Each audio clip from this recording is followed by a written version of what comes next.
Does the most wonderful time of year feel more like the most overwhelming time of year? If you struggle with holiday stress, last-minute shopping, and saying yes to everything, you're not alone. Take Control ADHD is excited to announce a brand new workshop series, Conquer the Holidays with ADHD. 4 practical sessions starting October 25th will cover strategic planning, managing overwhelm, decluttering for guests, and post-holiday reset. Each session includes a 60-minute workshop plus a full hour of body doubling, so you actually get things done, not just talked about. You'll get your holiday preparation guide, recordings of all the sessions, and support from a community that truly gets it. The complete series is on sale right now for just $165.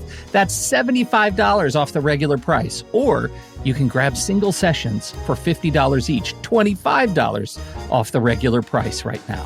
This year, experience less stress and more joy. Register now at takecontroladhd.com/holidays. That's takecontroladhd.com/holidays and make 2025 your best holiday season yet.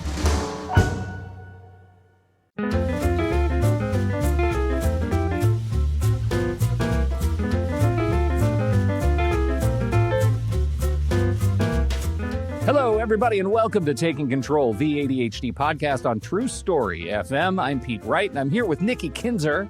Hello, everyone. Hello, Pete Wright. It's ADHD Awareness Month. If you haven't heard, it's ADHD Awareness Month, and we're all very giddy about it. And we are continuing our series of our ADHD Awareness Month episodes with a guest who has, like, almost to the day as we record this, it has been 9 years since this guest has joined us on the show. It is our great shame that we have not had this guest on the show many more times over the last 9 years. I think I can say confidently, we need to fix this. Yes. Going forward. Before we dig in, though, just get ready, because it's all about advocacy and ADHD. Before we dig in, head over to takecontroladhd.com to listen, subscribe to the mailing list, get the latest episode delivered each week. You can find us on Facebook, Instagram, and Pinterest at Take Control ADHD. And, of course, if you want to really connect, join the ADHD Discord community at takecontroladhd.com/Discord. It's the easiest way to jump into the conversation with others who get it. But really, if this show has ever made you feel less alone in your ADHD journey, join us on Patreon. Patrons get new episodes a week early. They're longer, more fun. I'm sure there's more fun. And access to members-only Discord channels and executive events. That's great. Exclusive events with Nikki and me. It's more than supporting the show in a complicated economy, helping us, put shoes on our feet and food on the table.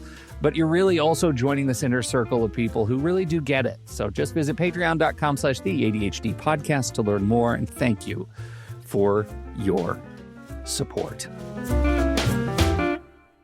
The man, the myth, the legend, the ADD crusher himself, Alan Brown, is back with us. Alan has helped, I don't know, is it up to a bazillion people come to terms with their productivity? 3.2 bazillion. 3.2 bazillion. We just checked the stats yesterday. I'm so glad you have your finger on the pulse of this, Alan Brown. Welcome back to the show, buddy. It's good to see you. It's great to be here. Great to see both your fabulous faces here. Okay.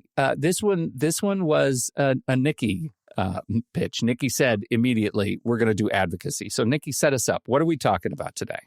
Yeah, well, the first couple of shows that we did around October ADHD awareness have been around getting the diagnosis, what that looks like, getting a better understanding of what that means. But that's exactly where we kind of leave off, is you get the diagnosis, but now what? How do you know what you need? How do you know how to advocate for yourself? How do you know what to say to the people you work with, to the people you live with? The relationships that now kind of make sense of why maybe they were strained, right? Because of this ADHD that you didn't know about. But advocating for oneself, which I have seen with my clients, is it feels intimidating. There's a lot of fear around judgment and imposter syndrome. Are they going to find out that I've been faking this whole time? Right? Like all of this fear and RSD. What if they reject the diagnosis, because we've heard that before too from listeners and from clients, where parents don't believe they have ADHD because they don't believe in ADHD. They don't think it exists. And so there's just all of these things to unravel. And I thought, gosh, Alan would be a perfect person to have a conversation around this with, because he does advocate for himself and for his clients and for all of the different things that he does. And he's talked about mindfulness and self-esteem and all of these things that I think get wrapped into being an advocate for yourself. Like you have to believe, right? That you believe that you can have accommodations and it's your right to. But if you don't believe that, pretty hard to ask for something when you don't believe that you are worth it or that you should have it because everybody else is doing it on their own. Right? Does that make sense? It's just an important conversation to have, I think. Yeah, I think so too. Alan, I mean, do you remember, because you've been talking about this for a lot of years now, do you remember the you were before your diagnosis versus after? Oh my goodness. Yes. Although I was one who was diagnosed later in life. I was diagnosed at the age of 36 or so. And my childhood,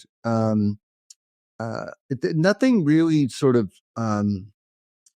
was spotlighted for me. I'm inattentive. I wasn't hyperactive too much.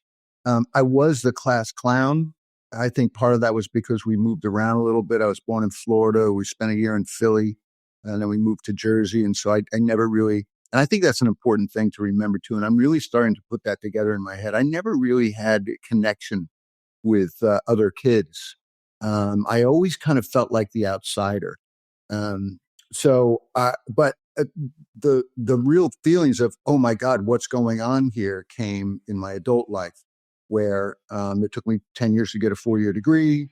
I slid into a lot of alcohol abuse and drug addiction. And then when I finally got a real job at the age of 30, the entry-level advertising agency job, that's when I really started to notice, wow, everybody else is sort of in the fast lane, and I'm over here in the granny lane, getting past, and my turn signal is stuck on, and people are yelling at me as they're getting promoted, going like, "Get out of the way, you!" So that's when it really hurt. I knew something was wrong, but I didn't know what was wrong. And I'll just real quick, I'll give you a little lesson in self-advocacy, which was that in 1992, so I'm like 31 years old, 1992, I had a boss who was diagnosed. And again, I was just sort of floundering along. There was no trajectory for me, but I was hanging in there. And my boss got diagnosed, and he got diagnosed, of course, because his son was diagnosed, right? And so he's telling me about this, about how, yeah, my son, Ricky, got diagnosed, and he got described this and described that. And I said, oh my God, that's me. So I got diagnosed, and now I'm being treated. And I used that, and I said, oh my God, that's me. You are me. I am you. And I go to my doctor at the time, and this is in a big New York ad agency. My doctor was on the Upper East Side of Manhattan. And I said, Doc, I think I might have ADHD. And he said, and this is a direct quote, he said, Alan, ADD is a myth created by the media. You just need to do more crossword puzzles. That's what Upper East Side of Manhattan, right? This is 4 years before, I think it's 4 years before Hallowell's book, Driven to Distraction, came out. But still, to being told this after my boss having just been diagnosed by another doctor who seems to think that ADHD is a real thing. So I wish I had a little bit more understanding about self-advocacy, because I would have gone back in and said, dude, you need to refer me to somebody else or whatever, because another 5 years went by where I just thought I need to do more crossword puzzles. And I'll tell you, and then I finally got the diagnosis. That's another kind of story. But I got really good at the New York Times crossword puzzle. This is my question. How's your crossword game? I'll bet you I are. was killer. I was almost able, I don't know if you noticed, but Monday's the easiest puzzle, and it goes Tuesday's harder, Wednesday, Thursday, Friday. Saturday is the most difficult puzzle, and then Sunday is kind of a free-for-all fun puzzle. People think that's the toughest. It's not. but I was almost able to get the Saturday puzzle done on a regular basis. But again, I Wow, really you took thought that that advice to heart. Like you I were That's like, did game. I'm going to do because this. and I'll tell you why, Yeah, because I really thought this came from a doctor, right? We right. believe our doc. And I thought, oh my goodness, if I just do this, I can become smarter and stop forgetting things, stop being kind of dopey, get more organized, remember, all this stuff. So that's why I pursued the crossword puzzles. I really thought it was a legitimate way to make my brain start working again. I feel like there's a lot to unpack there that won't be of great utility for our audience. But my God, crossword puzzles. That's a thing that's gonna live rent free in my head for a while. The thing that I think is that I have to deal with, and I'm curious your reflection on this, is once you learn that ADHD is part of your identity, how do you approach the meta shame that so many people deal with? Because first is the shame that you have to understand you have this thing that maybe has only been associated with negative experiences in your life. Like for me, it was the ADHD role models I had looked like punishment when I was a kid, right? It looked like they were being dragged out of class all the time. Accommodations felt like badges of shame, not of honor. And when I was diagnosed, also late, I was 29. When I was diagnosed, I had to first deal with the fact that this is a thing that is now, this albatross is now around my neck. What am I going to do? Who am I now? But then the act of asking for accommodations is like icing on the shame cake. It's a whole separate thing that you have to deal with, you have to get over in order to be able to ask permission to be who you are. And I'm interested to know how you approach that at 36. At first there was oh my goodness, there was something wrong with my brain wiring, which the psychiatrist who finally diagnosed me in 1997 said, this is what it's about. This is why it's happening, et cetera. And I thought, wow, this explains why my brain doesn't work. I don't have a brain that actually works. It's like having an engine with 3 spark plugs missing, right, in my car. And so there was some shame around that. But I think for me, I was lucky because having been a drug addict, and I was a bad drug addict, man. I was living in Jersey City and I was going to Harlem for my drugs. This is at the height of the crack epidemic. And here I am, a white kid. Now I have sort of olive skin and I could speak Spanish pretty well. So I could go, and this is mainly Dominicans that were in this area where I bought. So I could kind of sort of get away with it, but still every day there were 5-10 people just getting their brains blown out for a $10 vial of crack. And I was going there. So what I think that ugly history and the alcohol abuse, the 10 years to get a 40 degree and all that, and also having had a hint back in 92 that, hey, you've got this legitimate thing. It sort of outweighed the shame thing because it's like, oh my God, now I have an explanation for all this behavior.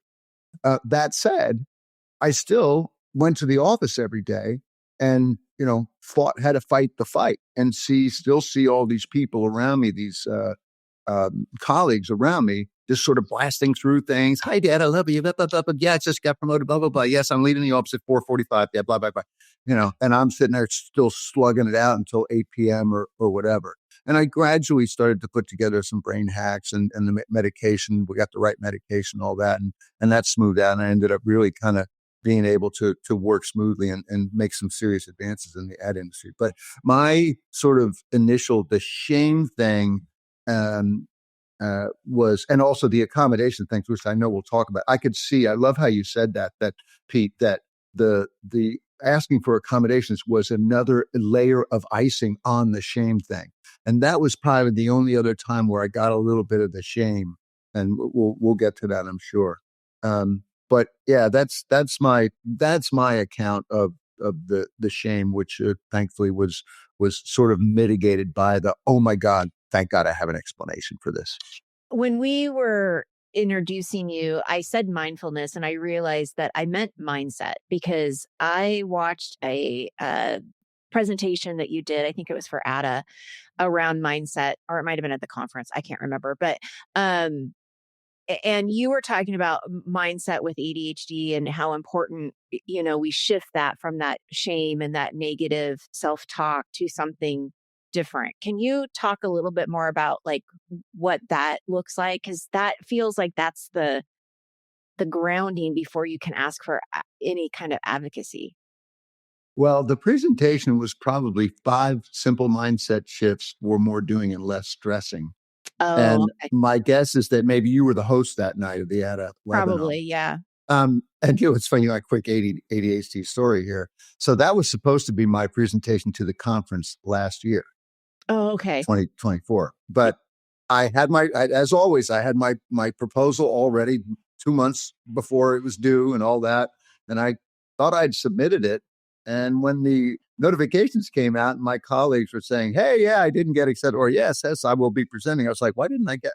And I emailed to Ari Tuckman and I said, hey, what's going on? He said, down, you didn't submit anything. I said, are you kidding? No, I Oh, definitely, no. I go into the website and I see there's my proposal sitting there in draft form. I never hit the button. I never hit the submit button. So anyway, so that presentation I'll be presenting in November in Kansas City. It's called 10 Simple Mindset Shifts for more doing and less stressing. And what I did then is I did a few presentations with an abbreviated version of that. So I'm just so glad you asked about the mindset thing, because, and I talk about, there are general mindsets. There's a general mindset about advocacy. There's a general mindset about self-acceptance, et cetera. But what I'd like to do a lot was play with mindset shifts that are sort of more near term and more functional. And so I'll give you a couple of examples. One of my favorites is, I suck at this. I suck at this. I'm terrible at this. I can never do this. And we beat ourselves up. We're you name it. We're late all the time, or we don't know how to figure out technology, or we suck at writing. We suck at doing our job, right? I'm not good at this. And so we end up with this narrative that says I suck. Yeah. I suck at this. Not I good. suck at everything, Mhm. everything I do. And I know you guys with your clients, with my clients, I hear this, and we're often helping them to rework these limiting beliefs, et cetera. And so, sort of coming from Carol Dweck's work at Stanford with the growth mindset versus the fixed mindset. I mean, you think about, I suck at this, I suck at that. That's worse than a fixed mindset. That's self, lambasting yourself. That's grinding yourself into the ground. It's not just, well, it is what it is. But if you can just remind yourself whenever this kind of mindset sets in, that you're trying. I'm trying. You know what? I tried. I sat down, I worked on this thing for 45 minutes. Yeah, I sucked at it, or yeah, it took me way too long, or whatever that is. But I tried. That's a different mindset. And it aligns well with the growth mindset, which is, I just haven't figured it out yet. I don't know if you saw that wonderful TED talk by Carol Dweck. She just talks about the power of yet. I haven't figured it out yet.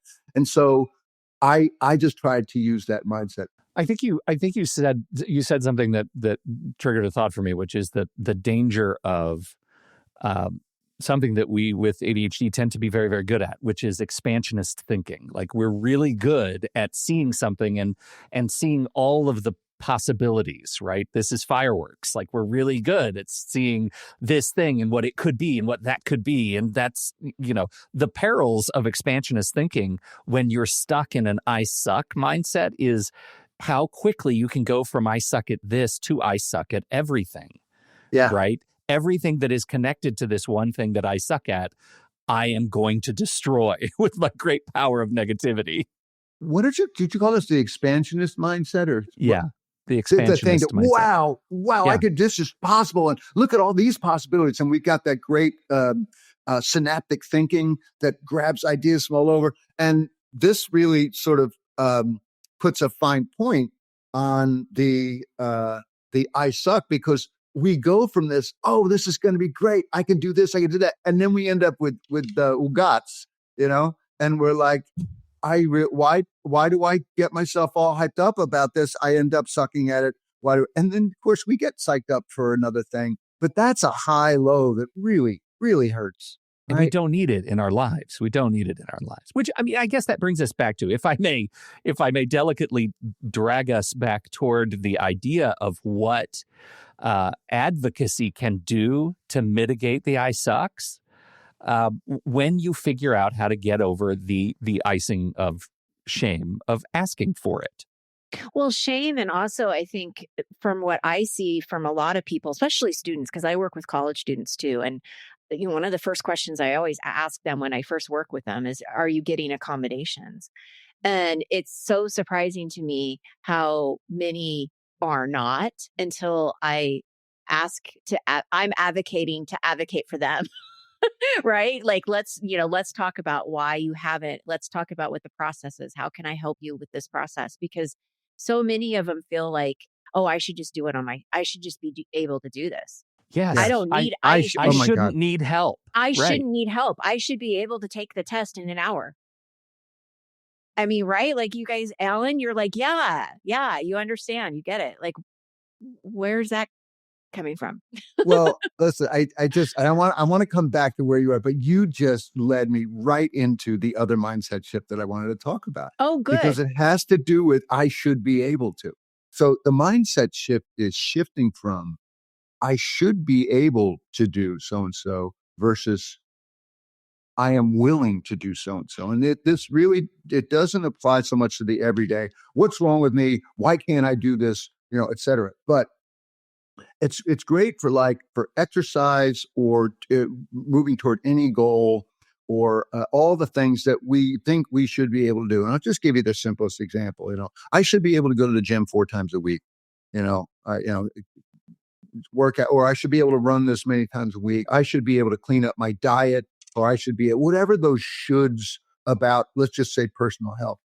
What I learned when I was getting physical therapy for one of my many motorcycle crashes. Yes, this one was the rod in this collarbone. I already had I got the plate and bolts over here, and I got the rod over here. It's all in a race. I'm not an idiot on the street. It's all racing. I'm getting physical therapy for this one. And my physical therapist is this incredibly built woman. Clearly she's an athlete. I asked her, what kind of athlete are you? And she says, well, I'm a triathlete. I said, wow. So do you do a lot of you do triathletes? Yeah, I did 3 last year. I said, great. When's your next one? She said, well, I'm only doing 1 this year. I said, why is that? You're a triathlete. She said, I'm not willing. I don't want to, do this. I don't want to put in the time to that. I'm not willing. So here's someone who's a serious athlete who says, I'm not willing to do that. So I'm not going to try. And I thought, okay. And what she is willing to do is do 1. She's willing to do 1. So she doesn't set herself up with, I must do 3, or I should be able to do 3. I did 3. So it's the same thing for us. If we go, and I work this with clients all the time who just want to start getting some kind of motion and exercise in their lives because we know it's good for our brains, et cetera. And I know I'm getting out of the advocacy, but this is sort of a self-advocacy thing, right? So identify what it is you are willing to do. What would you be willing to do? Maybe it's getting out and walk around a block 3 times a week. Fine. But identify what you're willing to do. And stop saying I should be able to, because all you do is end up doing see, I suck at this. See, I can't do the regular thing. I can't be consistent. All right. So I just wanted to sneak that in there, Nick. Yeah. I'm really glad you did, because what you just described is you unlock, once you understand quite clearly what you're willing to do, you have a better idea of what you need to ask for to enable you to do it. Oh, well said. Mm-hmm. Doesn't that seem like, it seems like once she is able to say, I'm not willing to do more than 1, but because I am committed to 1, here's what I need to enable me to do that, right? I might need someone to pick up some shifts so that I can practice. I might need to, there might be some coaching that I need to ask for to enable me to be better and do the best that I can at this one thing. Yeah. That's pretty powerful. It is interesting what you're saying, though, Pete, because I think the clarity is what's so difficult to get to, is what is it that I need? But if we stop looking at I suck as a whole and really get to, okay, what am I saying that I'm sucking at? Well, I can't get to the gym 4 times a week.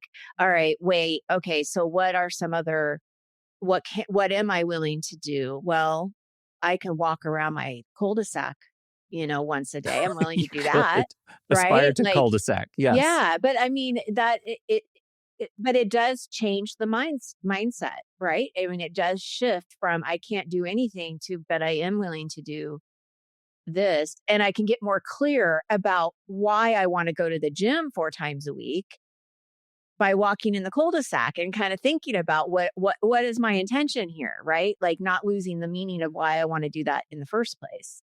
You know what else that does, Pete, in my mind, is that it helps us identify boundaries. And we are all weak on our boundaries, right? So to be able to say, I am not willing to do this, just here in my own little world, I am willing to do that. That can be a little starting point for you starting to build and hold better boundaries between you and other people. I want to go back to the self-advocacy because I think that, when thinking about this conversation, I actually was thinking more about how do we ask other people for help? But you have actually made a really good point, Alan, is how do we help ourselves with our own advocacy? And I remember being at a conference a few years ago, and Terry Matlin was speaking, and she was talking about how getting a housekeeper is an accommodation. It's not a luxury. And that like blew my mind because I'm like, yes, that's so true. It's an accommodation because I don't like to keep house. I don't have the time for it. It's not something that I'm good at.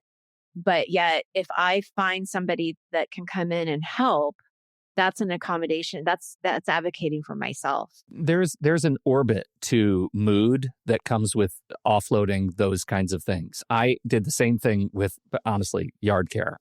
I hate it so much. And finally, my wife is like, what happens when you go out to mow the lawn and trim stuff is it reverberates through everything else that you do, right? You know that feeling. What this screams to me is what screams to me is we take longer to do everything. And so anything we don't have to be doing, we shouldn't be doing. I mean, housework, the same here, landscaping. Whenever there's something broken, I don't try to figure it out. I just, I'm lucky I have the wherewithal, but most folks have enough wherewithal to go hire a handyman to do this. I don't have time for that because I take so long to do everything that I do. So I've got to preserve. And that is it's just a great example of self-advocacy. Yeah. Well, and I have to say, having a husband who will try to do everything on their own and fix everything, it doesn't always get finished. So if we can look at it as an accommodation, then you're more likely that the yard's going to get finished and the painting's going to get done. And but it's so interesting, right? It's an accommodation to allow me to do other things. Because you're right. Like when it was yard day for me, it was all day. I would check out. One day a week was a day that I was just not available. And a crew can come here and in 15 minutes do what it would take me 8 hours to do. And I relish that because of what it enables me to do, the stuff that I'm actually good at, the stuff that I want to do, the stuff that I can contribute to the world in a positive way. And that is a really important part of advocacy, self-advocacy, that I hadn't considered, because most of the time we're advocating for ourselves to enable us to do the thing that we're advocating for help doing, right? We need to take longer in tests. We need to, if we're in college or something like that, right? We need ergonomic desk setup at work. We need a quiet location, whatever we need. We need headphones, whatever it is. But in this case, I'm advocating just to not have to do this thing that I honestly, objectively suck at, which is the yard. Like, let me do the stuff I can contribute positively to. I think Tim Ferriss was one who said, I'm always looking to pay people for things that I shouldn't be doing. Now, that's a luxury to be able to do that, but it's just a great mindset to have. Like, what can I, or delegating for that matter, delegating to family members, delegating to colleagues, et cetera. I wanted to, you just reminded me of the first time I asked for an accommodation at work. And this was sad. And I started in the advertising business when I was basically 30 years old. And it wasn't until, oh my goodness, I think it was 20 years later that I finally asked for my first accommodation, because I didn't know what advocacy was. I didn't know that there was such a thing as an accommodation. This is before I got into the ADHD space as a coach and as a creator, et cetera. So I didn't know. I was at the last agency I was at, which I was at for like 13 years, great agency, small agency. And we were moving from one side of Fifth Avenue over to the other side and down a few blocks to a new space. And the president of the agency grabbed me out of my office in the old office and said, "Come on down the street. I want to show you our new office and everything and help you, we'll figure out, I'll show you where your desk is." And he took me to a corner office, which had 3 desks in it. And he said, "So you'll be here and so-and-so will be there and so-and-so will be there." And I said, "Ellis, I'm not going to be able to work in this office. You can post me here, but I'll be down the street. I'll be at the coffee shop or whatever. I cannot work with da-da-da." And I was also a little bit more, significantly more senior than one of the guys and a little bit more senior than the other guy. But I stuck to my guns. I said, I just won't be, and I wasn't nasty about it. I just said, I'm not able to work with this kind of ambient noise and the conversation and all the movement.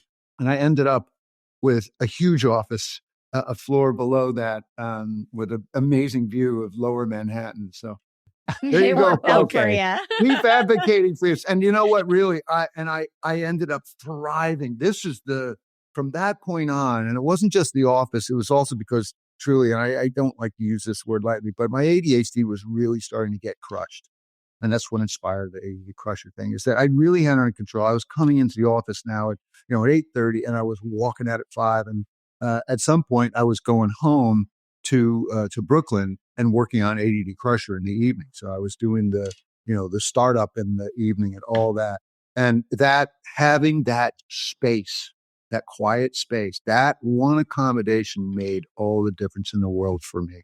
Did you happen to tell them about your ADHD, or were you more just around, this is not an environment I can be in?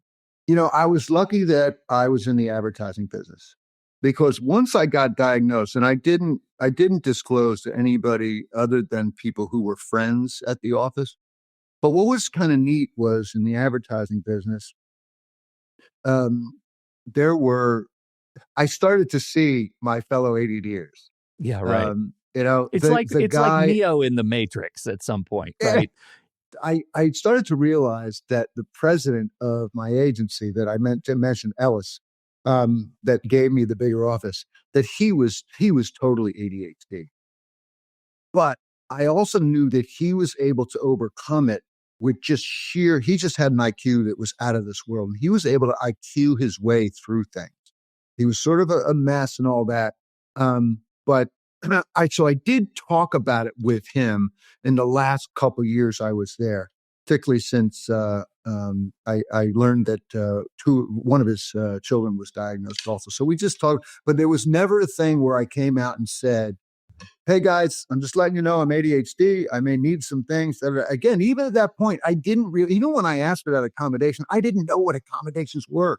Right. I didn't know. So you just saw this environment and knew that it wasn't going to work for you. Like that's it. Yeah. And so I just want to say to our listeners, if you haven't known that you're allowed to ask for accommodations, you now know. Yeah. Thanks to this. Now there are some different opinions on how and whether to ask, which you guys may want to talk about. Mm-hmm. Probably heard Hallowell talk about it. This is really from both of your perspectives, because I think, it's easy if you come from a space like high school and higher ed, where you were diagnosed and there is a channel for asking for accommodations. You know what you need to ask for. You know what made you successful in doing hard things when you were in college. If you're diagnosed as an adult and you're already on the job. Nobody trains you how to ask for an accommodations. Nobody tells you even what your options are, right?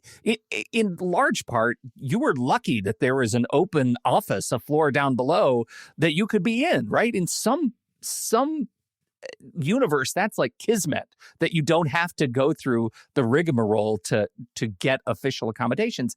And I'd love to know from both of your perspectives in working with people who are in this boat, what is a best practice for learning how to ask for accommodations? What do you ask for besides I need headphones at my desk? Like, what are your choices? What are your options? How do you get good at this? Well, I think first of all, it comes back to the clarity of what you need. I don't think you can go into a boss's office or even like a professor. You can't just say, I need accommodations without having something to show that, to tell them or say, Yes. this is what I need. Please present me with the menu of my possible Right. accommodations. Yeah, because that's not going to happen, especially in the workplace. That's not going to happen. So I think Right. you've got to know yourself. And you need to learn more about your ADHD and how it impacts you. And that might just be some reflection, right? Of what do I really need to succeed in this job? And is it possible? Because in the workplace, the line of what you can have and can't have is very blurry. In the school, it's very clear, right? But in work, it's not. It's up to the workplace to, and whoever that is, your boss, your HR, to say this is a reasonable accommodation. I don't think you have to label your ADHD. I don't think you have to say, I have ADHD. This is what I need. But I do think you can do what Alan did and come in and say, I'm not clear about I'm not clear of what your expectations are after this meeting. So I need to sit down with you and I need us to really talk about what are my priorities for the week. So instead of like trying to guess or feel like you should know that information and you just lost it or didn't pick it up, you are asking to have that one-on-one meeting to clear up any kind of miscommunication. So you can ask what you need without saying it's an accommodation too. Yeah. Well, right? I think what you're latching onto is exactly what we were saying before. Like if you have clarity of boundary, you can have clarity of request. Mm-hmm. Right. If you know exactly what it is that you're doing, it's not like I need an accommodation, I need an assistant to do all the paperwork that is central to my job. No, that's probably not a good field for you. Or a good function in your field. Now there's so much technology that could actually help with that person, right? Like, so now you're thinking, okay, I've got all these notes I have to do, but wow, I have text expander that I could possibly use. I have this, all of those notability and things where I can record a conversation and it comes back with me with bullet voice like dictation. Now you've got these accommodations that, wait, maybe I can still do this job, but I got to figure out what the structure is. I got to figure out what I need. And then I need to ask, can I have text expander on my work computer? Yes. Yeah. That's a specific accommodation you can ask for. But I think you're going to have better success with the more specific you can be. And then there's some companies that are going to say, no, it's not secured enough. You can't have it. Well, I want to, Alan, I want you to weigh in on this. And I have another specific question I want to tie into based on your experience and working with clients, which is first, how do you define these boundaries to become expert at asking for your own accommodations and your own advocate, but also to what end is your responsibility in helping those who don't live with ADHD understand your place of advocacy and potentially become advocates themselves? I want to come back to that, and you may need to remind me of that. I want to circle back to a couple of things that Nikki said. First, Nikki began this whole segment with, you need to first decide what you need. And there's a great question that I shared last night with one of my coaching groups, which is, when am I at my best? When am I at my best? And I know I'm at my best when it's freaking quiet, when there's no movement around, said I could go on a list. There's a whole bunch of things that I've identified. This is when I'm at my best. And I sort of use that as my guide. That's a great way to identify what quote unquote accommodations you might need. And the reason I put the accommodations in quotes is because this is another thing that Nikki alluded to. And she may have heard the same presentation that I did, where Ned Hallowell, this was at a CHAD conference years and years ago, who was the first one I ever heard talking about advocacy and whether or not to seek accommodation formally in the corporate environment, in the work environment. And what he said, and this is a good number of years ago, but I think it still is good advice.